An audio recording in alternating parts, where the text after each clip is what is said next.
Yes, for ADTV jimbaniriza kade kano mwasibye mutya muli mutya angera kubasaba musubscribing ate munyige ne kade bagira for ADTV jifa audio news zina YouTube channel zange KRTV Uganda now KBTV UG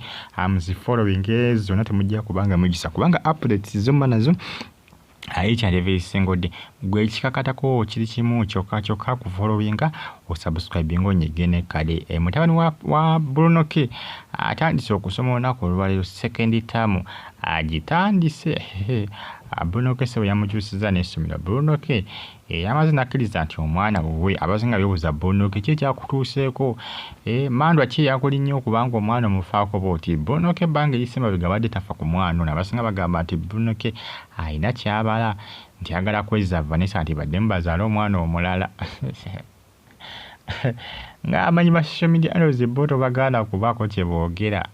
naye ng'omuto yoyo omuto amanyikiddwa nga Safe Kyegundu Bruno K yasooka kwegana mwana ono era bakakana bagenze ku DNA test nekola ki nemulabisa manyi DNA test nabagamba nti zirimba weba erimbi oli abagikutte mu bukwasi abagikutte mu bukwasi ne bakyusa result naye terimba ebisesinga oluusi bino ebintu byefulumya biba bituufu biba accurate nga birikirira nga bituufu 100%. Yes biba bituufu era walawo ebifulumiza ngambe byefulumiza nga si bye byandibadde oluusi biba bifu noko oluusi zimanyi okukyakanamu obumba bumanyi okukyakanamuko naye oluusi tomala gakyakana buli kadde DNA results abazikwatamu bukwasi nitizitira kulimba nga wagenza awantu ku ddwaliro nga tosubira muntu yenna kubaako kyatataganya kakasiza nti waliwo omuntu ategedde nti ozze ku ddwaliro eryo omuntu atayagala results ezo zifulume walahi omusawo nga tebaamukuyiridde oba oiteekeddwa okufuna results entuufu oba ononyiza ku mwana kakasa nti oba wuwo era waba si wuwo zikulaga nti si wuwo waba nga tebazikutteemu kukulaga nti wuwo wangaliwo okubanga bazikuttemu nga zandiraze nti si wuwo naye ate ne bazikwatamu neziraga nti wuwo ebisesinga abasinga bakola DNA test nga balina bye babuuliddeko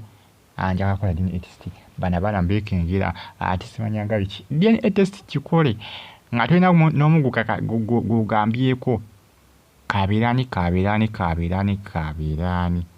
genda ku ddwaliro abaana bagyeko samples oba gweyagala okolako DNA test mugyeko samples mu bubba kubanga DNA samples bazifuna bintu bingi obusenya enviiri bintu bingi enjala bintu bingi bakosoka kufuna DNA test gwe bikuŋŋaanye bulungi abantu boyagala okufunako DNA test oba abaana gwe zikole oba babo ng'ozikoze ng'okasiza nti tewaliwo n'omu abadde akimanyi nti oli musukula tewaliwo n'omu akulabye ng'ogenda ku ddwaliro tewali n'omu akunoonyerizaako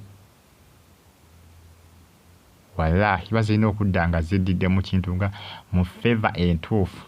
bw'obaba nga si babo era zikumawo nga si babo bw'obaba nga babo era zikulaga nti babo kati Bruno K yali yeegaana omwana DNA test nezimulabisa DNA test zirabisa kubanga bazitwalayo gundi Vanessa azitwalayo era nga yeekengera Bruno K kubanga yali strict nnyo Vanessa nga amwekenga kubanga mu kusooka asooka kwegaana mwana nga era alikira nti ayinza okwagala okukya kubanga agenda agulirire abasawo bazikyuse era Vanessa yaliwo okumala akaseera mpaka bwe zaafuluma nga monitalinga buli kadde afuukula nga Bruno K tabako ng'egyasinkana musawo kubanga n'eddwaliro Vanessa lyeyagendamu ddwaliro lyali zibuzibu okutegeera manyi n'ebisasinga ogenda kukola DNA test genda ku ddwaliro ezibu okutegeera nga si lyangu kumanya oluusi gwalimanyi awo ziba zijja kukola ki kiba kijja kukunyumira naye genda mu ddwaliro nga buli omu alimanyi omuntu gw'oyagala okubanga okola kyolabisa eddwaliro alimanyi kyokka ate omugambe nti yagala kukola DNA test oba oweddi anti apa agenda kuwulirira abasawo bakole ki bazifulume nga zitambulira mu ffeefa ye. Ensonga zeezo ekitwendi nga akadde kano omutabani y'olyo amanyikiddwa nga Seif Kigundo, mutabani wa Bunoke gwe yali yeegaana. Olunaku lwaliyo atandise okuba nga asoma ttaamu 2. Bunoke akkiriza obuvunaanyizibwa bwe era omwana yamukyusiza n'essomero. Omwana atandise lwayo okusoma